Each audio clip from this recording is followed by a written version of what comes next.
Halo teman-teman, selamat datang di Value Stock. Hari ini saya akan membahas analisa fundamental PNLF kuartal ketiga tahun 2020. Oke, ini disclaimer-nya. Yang pertama, ini merupakan sharing analisa fundamental, bukan ajakan beli jual ataupun hold suatu saham, dan keputusan investasi ada di tangan teman-teman selaku investor. Yang ketiga, dari analisa fundamental ini bisa dijadikan referensi untuk analisa saham-saham yang teman-teman miliki. Oke, pertama-tama kita masuk ke PNLF, bisnis model dari PNLF ini. Untuk kegiatan usahanya bergerak di bidang usaha jasa konsultan dan khususnya konsultan asuransi ya teman-teman. Terus ada yaitu jasa manajemen dan administrasi. Untuk sumber income-nya berasal dari jasa konsultannya, yang kedua dari jasa manajemen dan administrasinya, yang ketiga dari investasinya. Terus untuk segmen usaha atau marketnya di Indonesia, untuk terkait kasus hukum, saat saya melakukan analisa ini, saya tidak menemukan adanya kasus hukum yang terkait dengan PNLF. Untuk kepemilikan sahamnya dimiliki oleh PNIN sebesar 62,48%, dan sisanya dimiliki oleh masyarakat sebesar 37,52%. Dan ini adalah dari segi pendapatannya. Jadi teman-teman bisa lihat dari 2014 sampai dengan 2019 sebenarnya dari segi pendapatannya cukup konsisten ya. Dan di kuartal 3, terutama 2019 dengan 2020 mengalami penurunan sebesar 47,1%. Dan bisa kita asumsikan kuartal keempatnya memiliki kinerja yang sama dengan kuartal 3, maka sampai akhir tahun mengalami penurunan sebesar 46,7%. Terus dari segi net profitnya cukup konsisten dan mengalami kenaikan. Dan kalau kita lihat secara kuartal 3, 2019 dengan 2020 tidak mengalami perubahan. Jadi ini bagus ya. Tadi di revenue dia mengalami penurunan, sedangkan di net profit tidak mengalami penurunan. Berarti mereka efisien ya di tahun ini.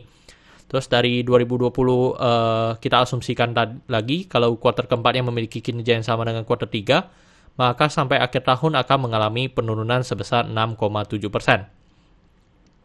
Terus dari segi asetnya bagus, dari 2014 sampai 2020 cukup konsisten mengalami kenaikan, dan 2019 dengan 2020 belum ada kenaikan ya yang signifikan. Terus dari segi hutangnya konsisten mengalami penurunan, dan 2019 dengan 2020 mengalami penurunan sebesar 9,1%.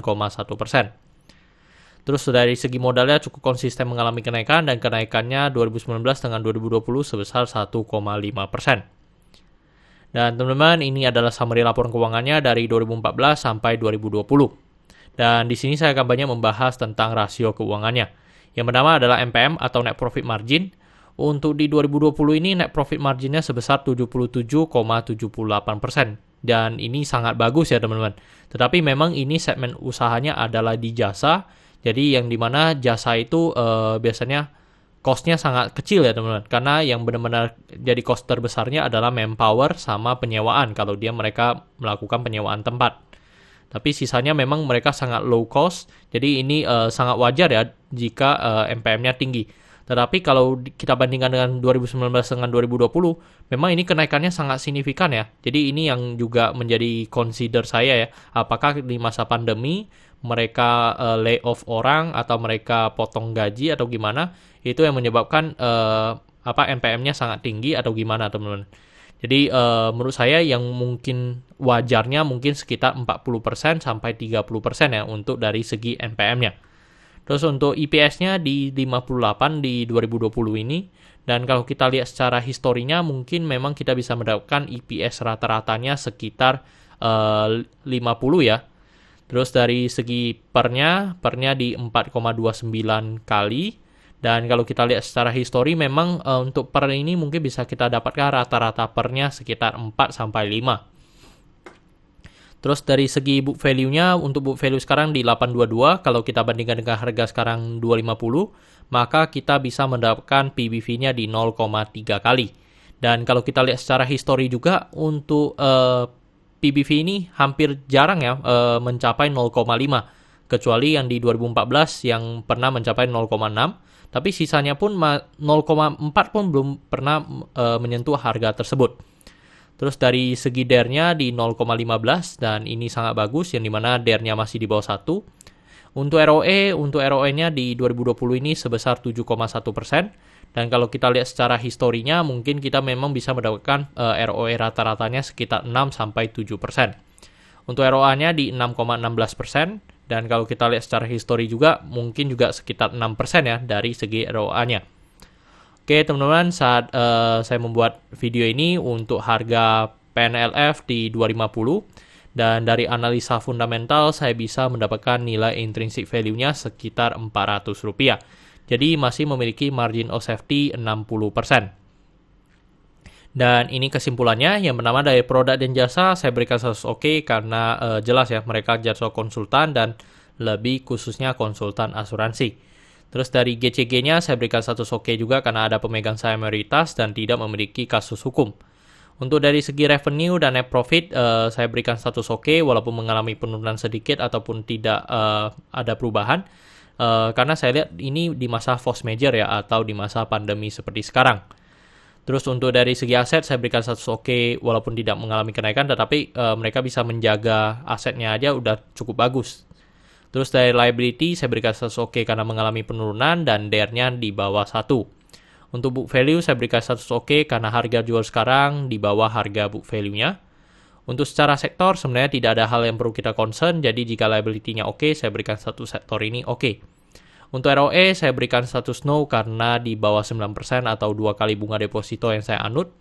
Untuk marginal safety, saya berikan status oke karena positif.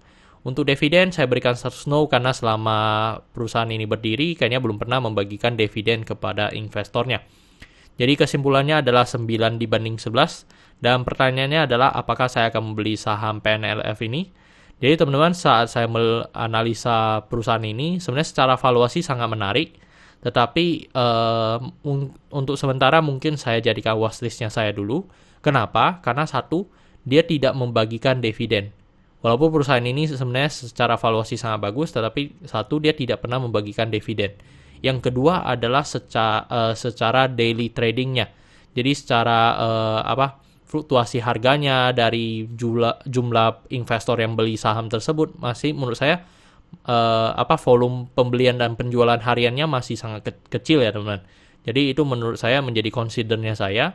Tetapi kalau secara valuasi aja memang ini valuasi ini bisa dikatakan sangat murah. Oke teman-teman, saya rasa cukup sekian untuk video kali ini. Jangan lupa untuk like dan subscribe.